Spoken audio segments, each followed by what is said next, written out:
बिस्मिल्लाहिर्रहमानिर्रहीम। अच्छा बच्चों, आज जो है हम लोगों ने एटॉमिक रेडियाई के बारे में डिस्कस करना है। एटॉमिक रेडियाई की आज हम सबसे पहले डेफिनेशन देखेंगे, उसके बाद हम लोग इसके ट्रेंड की तरफ मूव करेंगे और ट्रेंड के बाद इसके रीज़न्स भी देखेंगे ट्रेंड के कि ये जो ट्रेंड क्यों फॉलो करता है, किस वजह से। तो ये शॉर्ट क्वेश्चन बहुत ज़्यादा इंपॉर्टेंट हैं। यहाँ पर इसकी डेफिनेशन जो है एटॉमिक रेडियाई की वो पूछ लेते हैं, इसके बाद इसके ट्रेंड में से कोई पूछ लेते हैं और ट्रेंड का रीज़न जो है ना वो लाजमी यानी अक्सर देखा गया कि पेपर में आता है। तो सबसे पहले हम इसकी डेफिनेशन देखते हैं। आप लोग जो है अपने रजिस्टर साथ रख लें, ये साथ साथ नोट करते जाएं, आपके नोट्स बनते जाएंगे। इसकी डेफिनेशन है एटॉमिक रेडियाई की, 1/2 of the distance between nuclei of two bonded atom. 1/2 of the distance यानी जो दो बॉन्डेड एटम हैं उनके जो न्यूक्लियाई हैं, ये दो एटम्स हैं जो बॉन्डेड हैं, इनके जो न्यूक्लियाई हैं इनके जो आपस में डिस्टेंस है, इसका डिस्टेंस का आप हाफ ले लें तो ये आपके पास क्या होगा, एटॉमिक रेडियाई होगा। मैं इधर बना भी लेता हूँ, लेट्स सपोज दोबारा से, ताकि आपको कंसेप्ट क्लियर हो जाए। ये अब आपके पास दो न्यूक्लियाई हैं और एक ही एटम यानी सेम एटम होने चाहिए।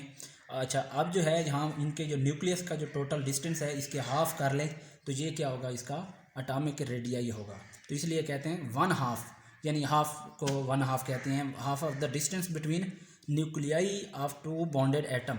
तो एटम जो हैं, atom must be homonuclear यानी एक जैसे एटम होने चाहिए। हाइड्रोजन है तो दोनों हाइड्रोजन ही होने चाहिए, अगर आपके पास जो है कार्बन है तो दोनों कार्बन ही होने चाहिए। तो अच्छा, अब हम लोग जो हैं इसकी मेजरमेंट की तरफ मूव करेंगे कि ये जो है मेजरमेंट हम कैसे करते हैं। एटम जो है वो इतनी कोई बड़ी चीज़ नहीं है जाके हम कोई फीता लें और उसका जनाब एटॉमिक रेडियस हम मेजर कर रहे हैं, नहीं, ऐसा नहीं होगा बेटा। बल्कि एटम जो है वो इतना छोटा है और दूसरा उसकी कोई शार्प बाउंड्री भी नहीं होती। यानी ये सवाल भी वो आपसे पूछ सकते हैं कि हम डायरेक्टली तौर पर इसकी मेजरमेंट इसके एटॉमिक रेडियाई की क्यों नहीं कर सकते। तो याद रखें कि एटम्स की कोई शार्प बाउंड्री नहीं होती। शार्प बाउंड्री नहीं होती तो वो क्या होंगे, जैसे आपके पास मैं एग्जांपल के तौर पर लिखूं कि ये आपके पास हाइड्रोजन का एटम है। अब हाइड्रोजन में एक ही इलेक्ट्रॉन है तो एक ही शेल होना चाहिए, लेकिन आप लोग ये पढ़ चुके हैं फर्स्ट ईयर में भी, ये कभी दूसरे शेल में चला जाता है, कभी तीसरे में, कभी उससे अगले में। तो ये आपने बल्मर सीरीज़ और ये आपने पढ़ी होगी सारी लाइमन सीरीज़। तो क्या होता है, इलेक्ट्रॉन ज़रूरी नहीं है कि इसी शेल में रहे, वो अपनी जो जगह है वो चेंज करता रहता है, जो जगह पे वो जाएगा वो शेल बनता जाएगा। तो इस वजह से इसकी कोई शार्प बाउंड्री नहीं है कि हम लोग इसको मेजर कर लें। तो इस वजह से हम लोग क्या करते हैं, दो एटम्स को आपस में जब वो बॉन्ड बनाए होते हैं उनके न्यूक्लियस का आपस में जो डिस्टेंस होता है उसका हाफ ले लें तो वो एटॉमिक रेडियस बन जाता है। यहाँ पर फ़र्क एक जो है अक्सर बच्चों को नहीं पता होता, एटॉमिक साइज़ और एटॉमिक रेडियस का। तो एटॉमिक साइज़ जो है वो क्या चीज़ है, यानी जो एक पॉइंट से लेकर दूसरे पॉइंट तक का टोटल जो डिस्टेंस है इसको एटॉमिक साइज़ कहते हैं, जबकि न्यूक्लियस से लेकर किसी एक पॉइंट का डिस्टेंस इसको एटॉमिक रेडियस कहते हैं। तो एटॉमिक रेडियस जितना ज़्यादा होता जाएगा साइज़ भी उतना ही ज़्यादा होता जाएगा। तो अच्छा, इसके बाद अगली जो है कि इसको मेजर जो किया जाता है वो किस से किया जाता है, इसको एक्स रेज से मेजर किया जाता है। यानी एक्स रेज जो है, हाइड्रोजन के दो एटम्स हैं, अब वो जैसे उन्होंने बॉन्ड बनाया हुआ है उनको वो क्या करेंगे, एक्स रेज डालेंगे, वो इनके न्यूक्लियस का आपस में फासला बता देंगे, उसका हम हाफ ले लेंगे तो हमारे पास उसका हाइड्रोजन का एटॉमिक रेडियस आ जाएगा। तो ये इस तरह से इसको मेजर किया जाता है, स्केच एक न्यूक्लियस दोनों का बन जाता है और उसका हाफ ले लें। अब हम इम्पॉर्टेंट चीज़ की तरफ मूव करेंगे जो है ट्रेंड्स इन पीरियोडिक टेबल। तो ट्रेंड्स जो हैं पीरियोडिक टेबल के, उसमें आप देखें कि जो ग्रुप वाइज हमने पढ़ने हैं और पीरियड वाइज। ग्रुप यानी ऊपर से नीचे और पीरियड यानी लेफ़्ट टू राइट। तो एटॉमिक रेडियाई जो हैं इंक्रीज़ होते हैं from top to bottom in a group, यानी ऊपर से नीचे जब आप मूव करेंगे तो एटॉमिक रेडियाई इंक्रीज़ होंगे। पीरियड में क्या होंगे, लेफ़्ट टू राइट ये डिक्रीज़ होंगे। Atomic radii decrease from left to right in a period. मैंने ये शो भी किए हुए हैं और ये सवाल भी आ जाता है, why atomic radii increases in group. तो सबसे पहले आप ग्रुप्स की तरफ मूव करें। पहला जो मैंने लिया हुआ है ग्रुप, हाइड्रोजन में एक शेल है, फिर नीचे आएंगे लिथियम का दूसरा शेल, फिर सोडियम का तीसरा, पोटासियम का चौथा, रुबिडियम का पाँचवां, सीजियम का छठा और फ्रांसीसियम का सातवां।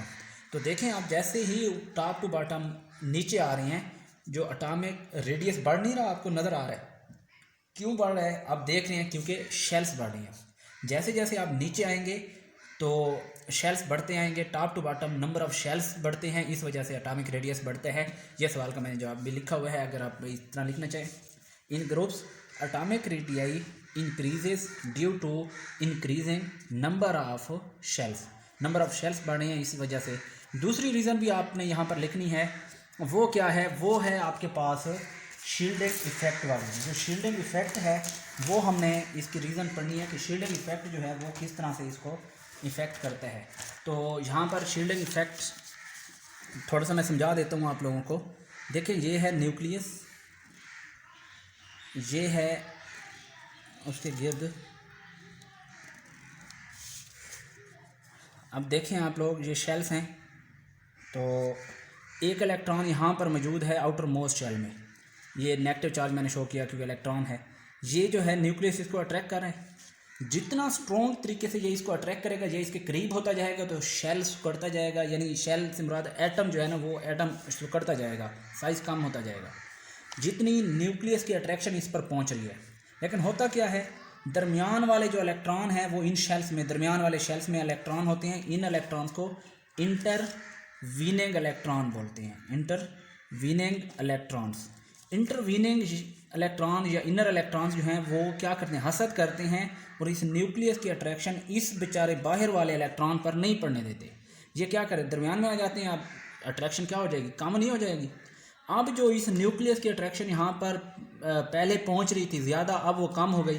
तो इस अट्रैक्शन का, न्यूक्लियस के अट्रैक्शन पर इसका क्या हो जाना? रिड्यूस हो जाना, कम पड़ना, वो होता है शील्डिंग इफेक्ट। वो क्या होता है? Shielding effect. तो शील्डिंग इफेक्ट को आप डिफाइन क्या करेंगे? शील्डिंग इफेक्ट क्या होता है कि decrease the force of attraction of nucleus to outermost electron due to intervening electron यानी दरमियान वाले इलेक्ट्रॉन, यानी decrease in the force of attraction to nucleus due to intervening electron. मैंने जैसे ये बनाया, आप लोग देख रहे हैं, दोबारा से मैं रिवाइज भी कर रहा हूँ। यानी अब यहाँ पर ये आउटर मोस्ट शेल में इलेक्ट्रॉन मौजूद है, इस पर इसकी जो अट्रैक्शन है वो किस दरमियान वाले इंटरवीनिंग इलेक्ट्रॉन की वजह से कम हो जाएगी। जब ये कम हो जाएगी तो ये बाहर की तरफ मूव करना शुरू कर देगा, यानी ये अंदर की तरफ सिकुड़ेगा नहीं। तो इस वजह से एटॉमिक साइज़ जो है वो क्या हो जाएगा? इसका एटॉमिक साइज़ इंक्रीज़ हो जाएगा। तो अभी जो है हम लोग यहाँ पर ये वाला क्वेश्चन हमारा सॉल्व हो गया कि एटॉमिक रेडियाई जो है वो क्यों ग्रुप्स में इंक्रीज़ होते हैं। एक तो ये है कि नंबर ऑफ शेल बढ़ रहे हैं, दूसरा शील्डिंग इफेक्ट बढ़ रहा है। शील्डिंग इफेक्ट यानी वो जो न्यूक्लियस की फोर्स आउटर मोस्ट शेल पर कम हो रही है, जिस वजह से वो बाहर की तरफ मूव कर रहे हैं। तो अच्छा, इसके बाद जो है अगला सवाल ये आता है कि पीरियड वाइज क्या ट्रेंड है। वो आपने पढ़ा है कि period wise left to right जब हम मूव करते हैं तो पीरियड में जो फोर्स ऑफ अट्रैक्शन है वो क्या हो जाती है? पीरियड में फोर्स ऑफ अट्रैक्शन न्यूक्लियस की बढ़ती है और वो इलेक्ट्रॉन को अपनी तरफ खींचता है और साइज़ जो है वो कम होता है। तो आप ट्रेंड ये पढ़ेंगे, लेफ़्ट टू राइट जो है एटॉमिक रेडियाई डिक्रीज़ होते हैं पीरियड में, लेफ़्ट टू राइट। मैंने दूसरा पीरियड बनाया हुआ है, lithium, helium, boron, carbon, nitrogen, oxygen, fluorine, यहाँ नियॉन। तो ये atomic size left to right कम हो रहा है, यानी इनका ज़्यादा होगा, इसका कम। रीज़न क्या है? अब रीज़न की तरफ हमने मूव करना है कि लेफ़्ट टू राइट क्यों कम हो रहा है। एक तो ये है कि आपके पास जो है नंबर ऑफ़ शेल, क्योंकि पीरियड का मैंने बताया था, जो पीरियड होगा उसमें जो पीरियड नंबर होगा उतने ही शेल होंगे। दूसरा पीरियड है तो नंबर ऑफ़ शेल इस पूरे में 2 ही होंगे। लिथियम के 2 हैं, बेरिलियम के, बोरोन के, carbon, nitrogen, oxygen, fluorine, number of shell 2 ही हैं। ये शेल की तादाद में इजाफा नहीं हो रहा। जब शेल की तादाद में इजाफा नहीं हो रहा तो साइज़, एटॉमिक साइज़ ने खाक बढ़ना है। अच्छा, अगली बात कि ये भी बढ़ रहा है, दूसरा एटॉमिक नंबर बढ़ रहा है या नहीं बढ़ रहा? आपको पता है इसका 3 है, इसका 4 है, ठीक है, तो इसका 5 है, इसका 6 है, इसका 7 है, इसका 8 है, इसका 9 है। तो प्रोटॉन बढ़ रहे हैं, यानी इसमें 3 प्रोटॉन हैं, इसमें 4 हैं, इसमें 5 हैं, इसमें 6, इसमें 7, 8।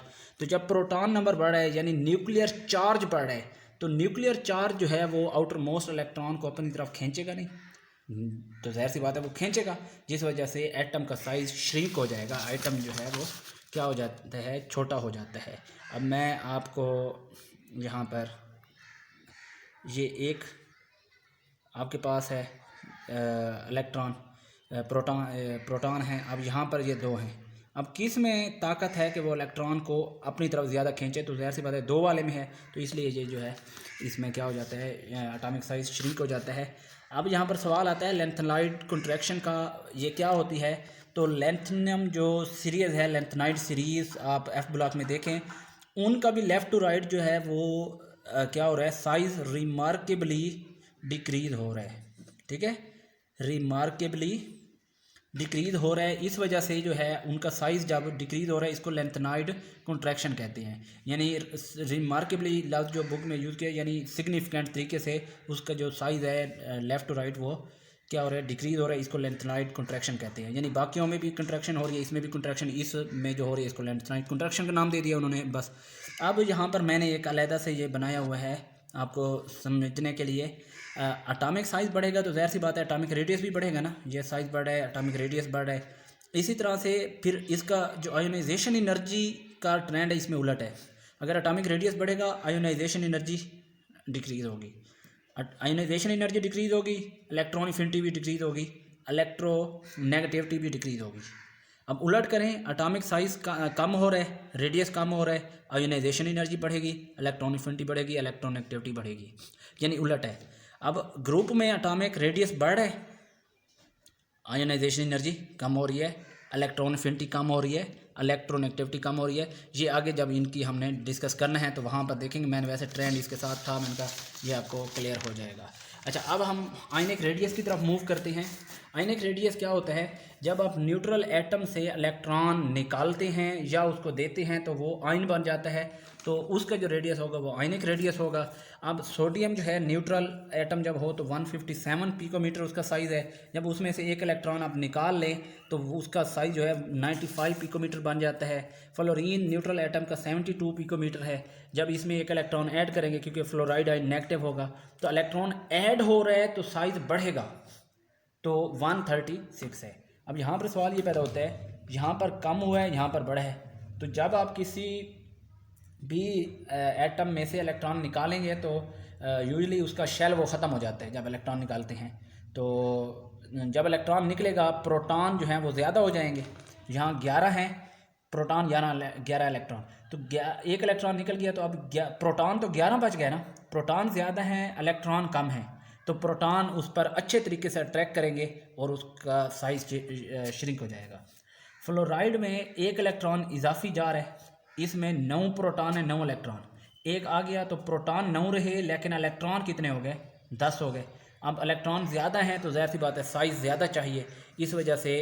और दूसरा जो बाकी रिमेनिंग एक इलेक्ट्रॉन ऐड हो रहा है ना, तो 9 इसमें जो इलेक्ट्रॉन हैं वो इस आने वाले इलेक्ट्रॉन को रिपेल भी तो करती हैं।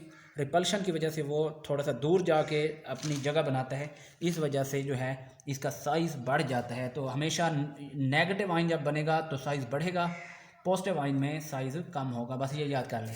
इसके बाद आइसो इलेक्ट्रॉनिक स्पीशी का आपकी बुक में दिया गया है। आइसो इलेक्ट्रॉनिक स्पीशी यानी आप यहाँ टर्म जो यूज़ हुई है आपको पता होना चाहिए, यानी आइसो सेम इलेक्ट्रॉनिक, ऐसी स्पीशी जिनमें जो इलेक्ट्रॉन हैं वो सेम होंगे। जैसे ऑक्सीजन में वैसे 8 होते हैं, 2 और कर लें तो 10 हो गए। नाइट्रोजन में वैसे 7 होते हैं, 3 और कर लें तो। दोनों आइसो इलेक्ट्रॉनिक स्पीशीज़ हैं, दोनों में सेम है।